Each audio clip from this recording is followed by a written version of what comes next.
So a booby just landed on our boat and threw up something. Two fish. What is it? Two fish. Three. One. Oh my god, it's nasty. Tell me, you scared the booby. I know, I scared the booby and I didn't grab the camera quick enough, but he had a blue beak and everything. And he wanted to escape. And he was like, probably I need to throw up To escape? But I don't know if he did a normal landing or if he hit himself. Because we heard something. Yeah.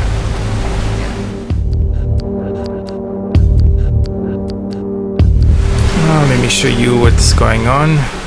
This is Tobago. This is Trinidad. And this is Grenada right there. So lots of boats spend the hurricane season in Grenada because it's supposed to be safe. All these little purple triangles are AIS signals of sailboats that have left or that are currently sailing at night like us towards Trinidad. But I don't know, maybe 15, 20 on their way down over the last couple of days. So we have to refin the main. That's not necessary, but when we left the bay, we thought let's just be safe. We don't have to rush. We decided to leave at night to get there early. We are kind of on a reach, so it's fairly pleasant. We have full Genoa to refin the main. And we expect as we get closer to Trinidad, the wind is going to die. We'll probably have to motor the last couple hours. Nature can be peaceful and beautiful. The wind is out. The sun's going to come up.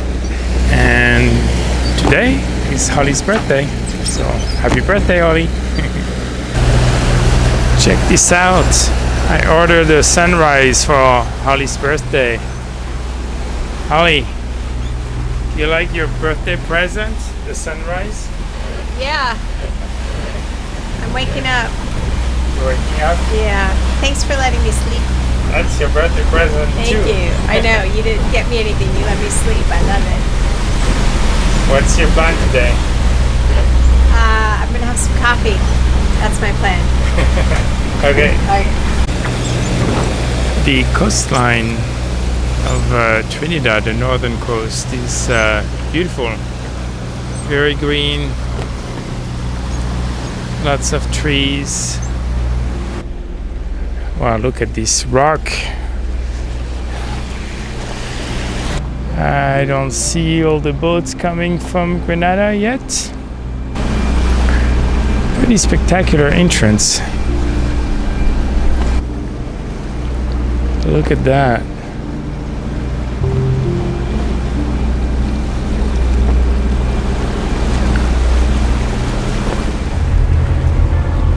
Okay, so we just checked in Chaguaramas. There's lots of boats, but it was pretty straightforward coming from Tobago. We just were able to give them our paperwork and walk in and walk out. There was no line. It's pretty early still. It's like 7:30, 8 o'clock. And it's my birthday today, so we stopped to get some apple tart, which is my favorite. Apple pie, apple tart, apple crumble, apple chausson de pomme, all of the pomme I like. Anyway, so now we're going to get fuel and try to find the fuel dock and then try to find an anchorage. There's a lot of boats on their way, and there's a lot of boats anchored with a lot of chain out. So that's kind of the problem, and it's deep. So, yeah. This reminds us of Alcatraz a little bit. A little more jungly than Alcatraz, obviously. That big fort on the top. So we just settled at our anchorage, and so far there's only one other boat. I don't know how long it's gonna last because it's a freaking boat parade from Grenada. So right now it's us and one other boat. What we're hoping is that we will get wind from this direction for a little while, and then we will get wind from this direction for a long while. What it seems to look like is 15 knots, so say add to 20 knots, and then gusts of 22, so add 10 to 32, because that's how I roll with the forecast these days. We would still just have chop. We put out 70 meters of anchor all the way to the end, basically, to the road at the end that attaches. And we also have our anchor buoy. But anyway, so that's our little boat friend over there. I think they're called Cozy. It sounded like a German couple. And a few clouds in the sky. And by the way, it was pointed out to me that I was pronouncing Tobago completely wrong in the last video, and I want to deeply apologize to everybody from Tobago and from Trinidad. My bad. But I learned something, which is how to pronounce it better, because a couple people reached out to me, so thank you. Anyway, so we'll keep you posted on how we're doing here at this anchorage. Here's a quick look at the sky. So Stefan's putting away the Genoa. It's kind of sad. Still feels like a brand new sail. Sounds like it. Yeah. It has to fit in the bag. Hopefully the flakes or... The Genoa halyard is naked. Okay. How are you gonna fit that big thing in that little bag? Well, you were almost able to fit it. Yeah, since we're going to keep it inside the boat. Here, some water. Thank you, my love. Man, that was a lot of work. So, birthday girl, do you like your present? Number one, this. I have to sleep in. Okay, number one, you got to sleep in. Number two, you got to see the sunrise. And number three, in case you want it, you can get a hot shower. Oh, I'm so excited. I'm so excited about the shower, and first I'm gonna eat my apple tart with yogurt on it for my birthday. Mm-hmm. Yeah, and then we're gonna... Any reflection on your birthday? Is that the way you dreamt of spending your birthday? Well, hopefully Hurricane Beryl gives me a gift and just stays more north. Although I feel bad for everybody in a mad rush to get here and having to leave, and all the local people in Barbados and whatnot, so. 55, okay. 55. So, what about big picture life reflections? Yeah. Well, I guess, once you're over 50, you're in the back nine. And it's a good reminder that if you have things you want to do, you better go do them. I guess we're doing it. Even like facing hurricane winds? Sure, I mean, this is living. If you're not a little scared, then maybe your dreams aren't big enough. Well said. Well, it's the initial welcoming rain. And we have more friends at the anchorage now. Bunch of boats rolled up. 3 or 4. Probably can't see them. I couldn't really sleep. But this is the anchorage we're at. Right now it's super calm. It's like eerie. We have a number of boats. Pretty well spaced out.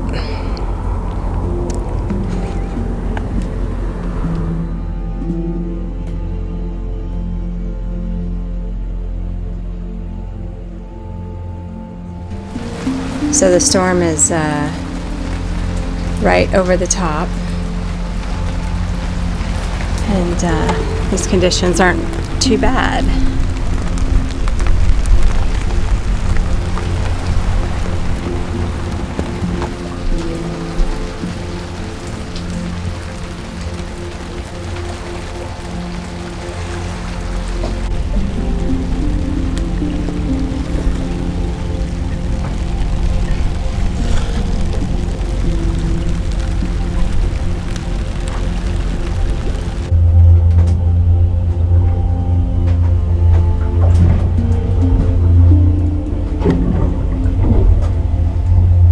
what's the good news? Because you were showing me those documents, and every time it was like another level, another level, another level. Getting higher and higher. So you get like in the WhatsApp group, somebody posts this. I'm like, okay, what is it? Because it's still orange. But now we were in a tropical storm warning. It's still orange, but now we are in an adverse weather alert. So it's going the opposite direction. It's going in the right direction. Yeah. So now basically it's further north and west that at this point we have no risk of a tropical storm winds. So we'll just keep getting the wind rotation. And but yeah, on our side, that's the first good news. Many people unfortunately lost their homes, their businesses, and the only life they know. It'll take years to rebuild these humble communities. We'll look for a way to help in the coming weeks as clear options present themselves, and we really do hope you do too. We're just sort of bouncing around here on our anchor. The winds died down a bit, although I would still say 20 knots, but a little bit less than it was. You can see our anchor buoy bobbing around out there. And sorry for the wind in the mic. It does have a cover on it, but it's windy. So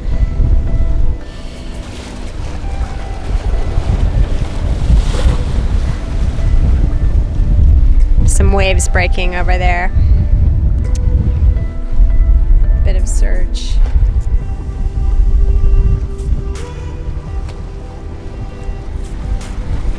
The pelicans don't care, they're still eating. I mentioned Stefan put a backup bridle on. You can see it here. So we have, we have the backup bridle attached.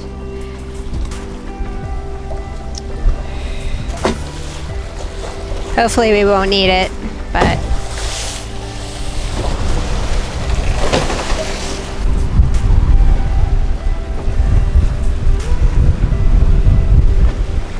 so Stefan and I are having a little bit of a difference of opinion that we're gonna share with you guys.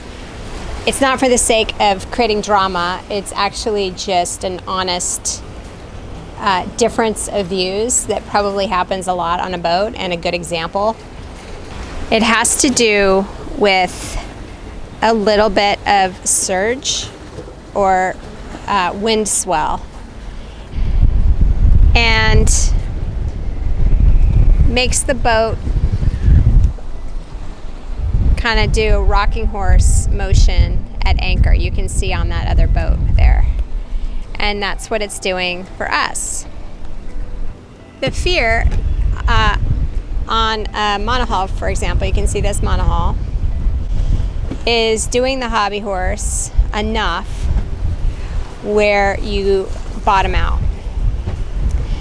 And if you look at the motion of catamarans, while they're more stable, when you take the winds, they still move up and down quite a bit.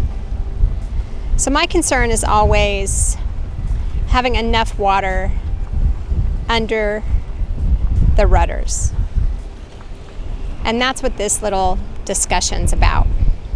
So we're going to get Stefan's view on this highly scientific calculus that he's going to explain and rationalize for us.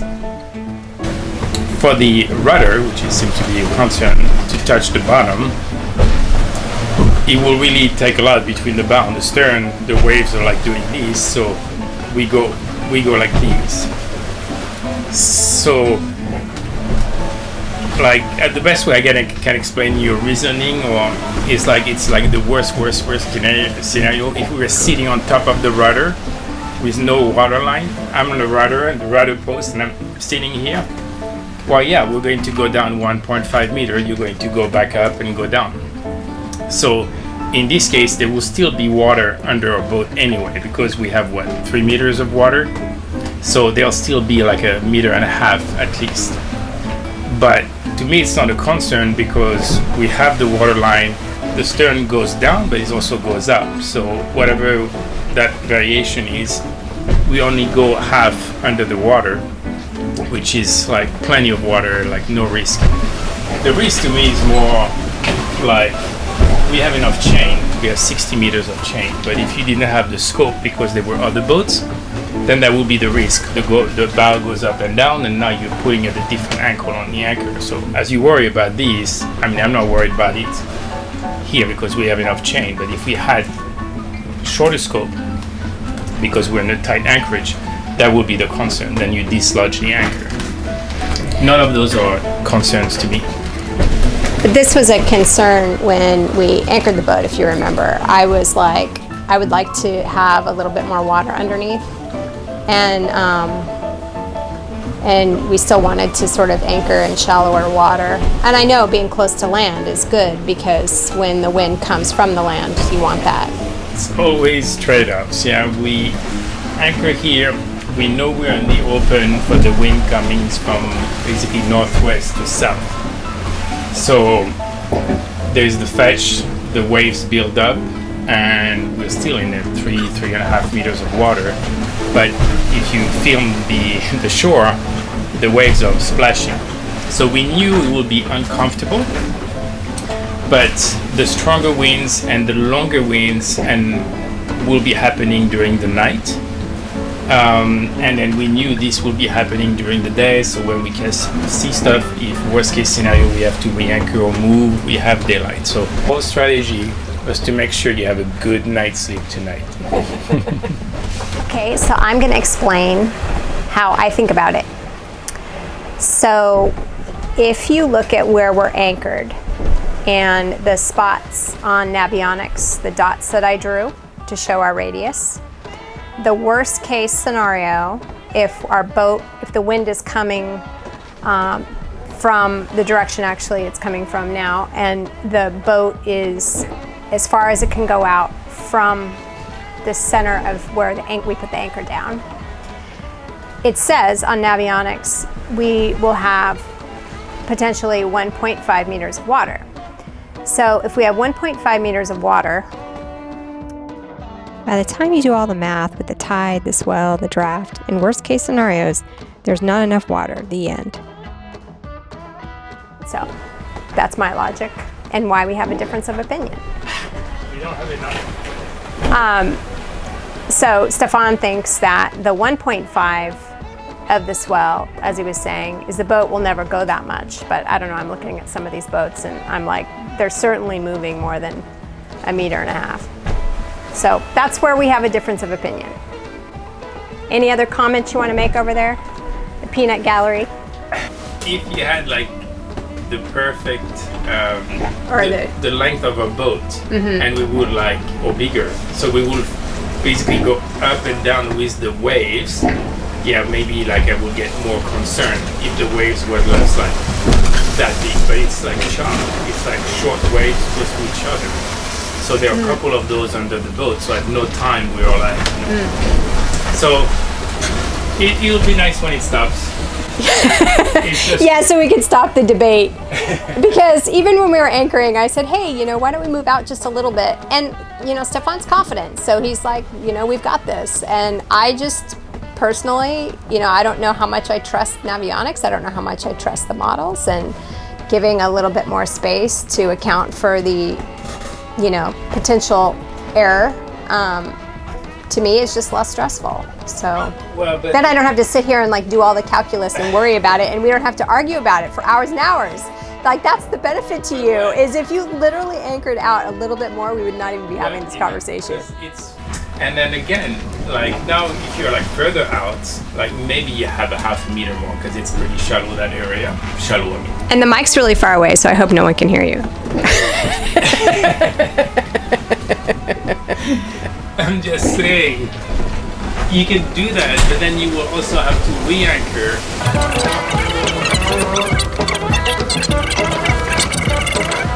I'm behind. You see what happens here? He like talks me to death. And then you're the one like we should be talking about watching a movie right now. Yeah, probably true. But I've got to edit our video, so yeah. So things have really calmed down. You can see the clouds look really ominous over there. Not too bad over here. And the waves have mellowed out. They're not as big. So what's the lesson been for you? Men should listen to their wives so they don't get in trouble. I think a lot of boats left late. And then, from Grenada. Now, more seriously, I think what we've seen a couple years ago with Irma and other hurricanes, nowadays they can grow from a hurricane category 1 to 5 pretty quickly. So I think it's probably becoming the new normal. I think this season is also the first time they see such a hurricane so early in the season. So I think taking all this into consideration is just don't strategize too much. Look at the trajectories, but basically go as far south as you can go. If you're in the Caribbean, because the trajectory to some point is going to vary. I mean, we could see this, not much, but it makes a difference from one island to the other, and the size too. So don't monitor too much. If there's a sign, just bear away. So be more conservative. It's more about you're going to spend your time second guessing yourself, and you waste a lot of mental energy. And did you do the right thing? So just move as far south as you can go, and then you're still going to spend some time, but at least you're like, okay, you've done what you've done. We thought for a while Tobago could be okay. They definitely got a lot more than when we were looking at the forecast. So yeah, just go to the safest place you can go, have fuel, and then just be ready to go at any time. So I guess I think about this and I think, what was the lesson in all of this? And I think at some point you have to trust your plan. You have to trust your boat. You have to trust your anchor. You have to trust each other. And you have to also trust the weather models. And sailing truly is the art of surrender and letting go. Because at some point, you have to trust all those things and just hope for the best and not worry about it. So that's one big lesson in sailing. I know it sounds like a lot of stress, but actually I think there's some personal growth in all this, for sure. Yeah, little thought for the people in Tobago. Now I think the worst, it's not over, but the worst is past. Hopefully everything worked out fine for everyone over there. Good morning, I'm reporting from Hummingbird Paradise, located in Bloody Bay, Tobago. And I'm reporting on the storm that passed in throughout Tobago within the last 2 to 3 days gone by. And the storm was very heavy. We actually just ended up getting a few houses of the roofs were blown off. And then we lost electricity, a lot of the power lines were down. It wasn't that bad, but we are very lucky to be spared the wrath of the Hurricane Beryl. But we had a lot of wind here in Tobago. It wasn't that bad as we expected it to be, but I think you travel to other Caribbean Hurricane Beryl. So we're thankful to have Tobago covered, and this is a wonderful place to be, Tobago. It's so beautiful here. I'm loving it. Thank you. Well, guys, I think that's a wrap on Hurricane Beryl. We're looking at sunny skies, 10 knots of wind-ish, and barely any waves. Nice. We have one last message that I wanted to record, and Stefan's dressing up for it. He's putting a shirt on. Is it clean? I haven't done laundry in like a week. No, it's not clean. It's smelly. But not like your shirt. The good it's news. much cleaner. The good news is videos don't project smells. So we just wanted to sincerely thank everybody for reaching out to us and being concerned and sending good vibes our way. And honestly, for all the support all throughout the season. We've gone through a lot. Yeah, it was a full season. A lot of ups and downs, and we just really, really appreciate everybody who followed us and gave us lots of support. Yeah, definitely love all the comments from people. It's just fun how people are kind, funny, creative. And helpful. Helpful, yes. Yeah, I really appreciate you guys. And oh my God, this shirt really stinks.